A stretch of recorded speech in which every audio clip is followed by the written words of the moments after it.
My friends and I were outdoors people when we were younger. We liked to camp and hike any chance we could get. Since we lived near Pittsburgh, we had a lot of great places to hike on the weekends. On one weekend, we went to a place called Deadman's Hollow.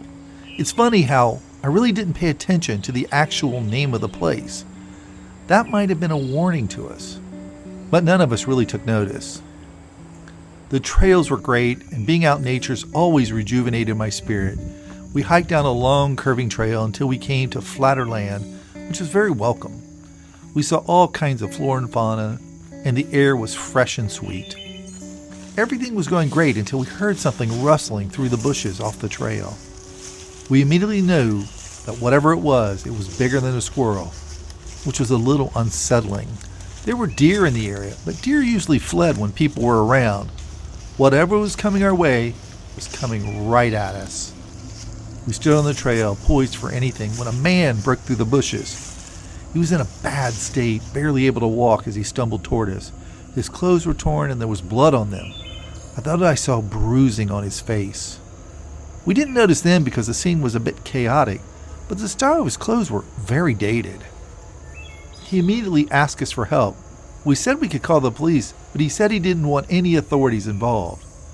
So we decided to respect that, even though it bothered us not to make the call. Besides, with how far we were in the woods, we were on the bleeding edge of cell phone reception. In the shape the man was in, we couldn't move very fast. Half the time, one of us had to bolster him up. Even with that, we had to make frequent stops to let him catch his breath. When I had to hold him up, I couldn't help but notice what looked like looping red and raw marks wrapped around his neckline. We were making slow progress, but the daylight was bleeding away and it was getting dark fast. As we trudged along, he kept mumbling about how he didn't mean to do it and that he was sorry. When I asked him what that was about, he wouldn't say anything. It was as if he were in his own little world. After about a half an hour, one of my friends thought he remembered a shortcut off the main trail. My friends decided to go ahead and see if there really was a shortcut, and I stayed back with the man.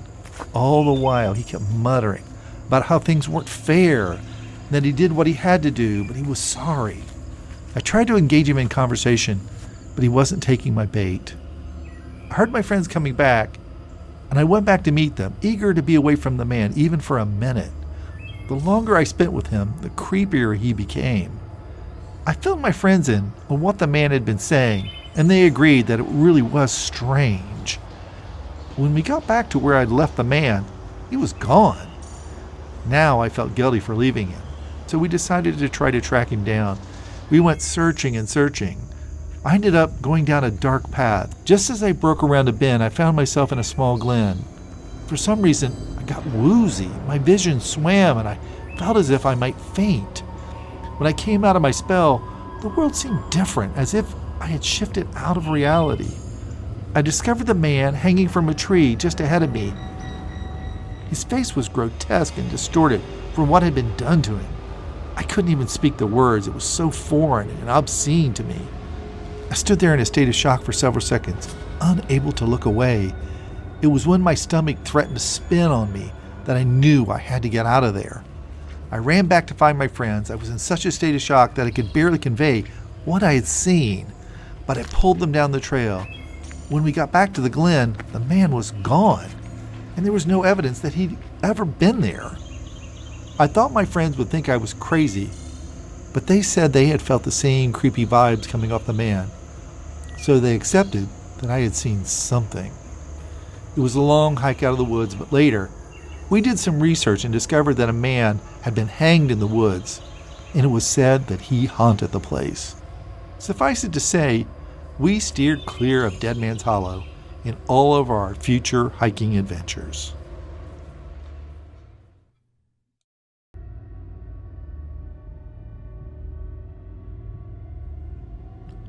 Two years ago, my great-grandmother moved into a retirement home in the hilltop area of Pittsburgh. She was in the early stages of dementia, so we grandkids stayed the night with her to keep her from wandering the halls. None of us knew of the dark past of the building, but with each night we spent there, the more we learned that the echoes of the past resonated across time in that building. I ended up sleeping on the couch in her living room. During the night, I heard things in the halls. Sometimes it was crying. At other times, there was laughter. But at its worst, there were screams. Those were the times I wondered what was really wrong with this place. I just knew deep down that something really bad had happened here. One of those dark nights when I heard laughter, I went into the hall to investigate. But it was empty. Still, the laughter echoed off the walls. A child's laughter, but I only saw darkness in the direction of the sound. After a few moments, a ball bounced out of the darkness and rolled my way. I was back in my great-grandmother's room in seconds, and the laughter stopped. My sister stayed the next night. She said when she was about to enter the building, she saw dark figures inside windows in a wing of the building that was still under renovation. There should have been no one there. She said she felt a sense of sadness coming from those figures. On my next visit, I saw a man sitting in a chair at the end of the hall, but by then I knew that nothing was what it seemed like in that place. When I got close to him, I could see the moonlight passing through the man's body, and I slowly backed away. I had reached the end of my rope with this place. When I finally did a deep dive into the research of the past of the building, over 2,000 patients died in the building over the years, and not all of them from tuberculosis. Some of my research revealed that past patients had died from abuse, which was what I attributed to the dark vibes I felt permeating the whole building. Over the next 2 months, my great-grandmother continued to decline, but we still took turns spending the night with her, and I dreaded every time I had to do it. During those nights, I would see shadowy figures in the hall when I made my way to my great-grandmother's room. After 2 months, my great-grandmother got too bad to stay on her own. We had to move her into an assisted living facility. While I was very sorry to see her get worse, I was glad to never have to go in that building again.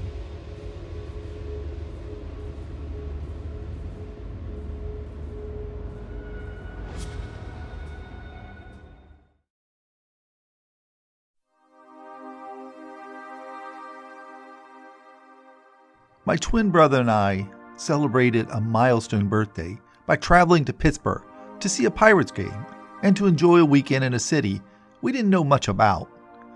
Downtown Pittsburgh is rich with great architecture and history. We toured around the city to get a feel for it and then had a wonderful night at the ballpark. To make the weekend special, we stayed at one of the oldest hotels in the city, the Omni Penn. It's located in the heart of the downtown and is a regal old building, having been built in 1916. Because of the game and the fact that I booked late, we ended up on the 21st floor, which didn't bother me because it gave us a great view of the city. But I didn't find out until later why it wasn't such a good thing. After the game, we were back at the hotel and I decided to make an ice run. When I was in the hall, I saw a man stagger around at the far end of the hallway. It was clear that he was drunk or something. He seemed to be mumbling to himself, and more than once I could swear that he was cursing at someone. But mostly it sounded like he was mad at himself. I decided it wasn't my problem, got my ice, and returned to the room. We were settling down for the night when I heard voices out in the hall. I looked out the people but didn't see anyone. My curiosity got the best of me, and I opened the door to see what was up. That same man was down at the end of the hall again. Just like before, he looked to be stumbling about, only this time I could swear he had a gun in his hand. Well, that was enough for me. I got back into my room and called the front desk. I got shuttled around for a few moments, and then finally a manager answered. He seemed to dance around the issue of the guest in the hall with a gun. He basically told me not to worry about it, and they would send someone up to take care of it. I wondered why they didn't call the police. I checked the people a couple of times, but I didn't see anything. I decided staying in the room was the best course of action. Not too much later, I was settling down for sleep when I heard a gunshot. It sounded like it came from above me. Despite the danger, My curiosity went out, and I looked out into the hallway. Then I went down to the end of it and entered a stairwell that led up to the 22nd floor. The man was there again, standing at the top of the stairs. This time, he wasn't mumbling. He was crying. Something was really off here. He just stood at the top of the stairs, hidden in shadows, quietly crying. With all that had gone on, I decided it was best to retreat to my room. Once again, I called the front desk. They sent someone up who hemmed and hawed around, but finally admitted that not too soon after the hotel was opened, a traveling salesman had gotten into some money trouble and killed himself on the 22nd floor. Guests staying on the upper floors had reported over the years of seeing someone in the halls at night. He didn't come right out and say it was a ghost, but there it was. I barely slept the rest of the night and was glad to be able to get up and check out in the morning.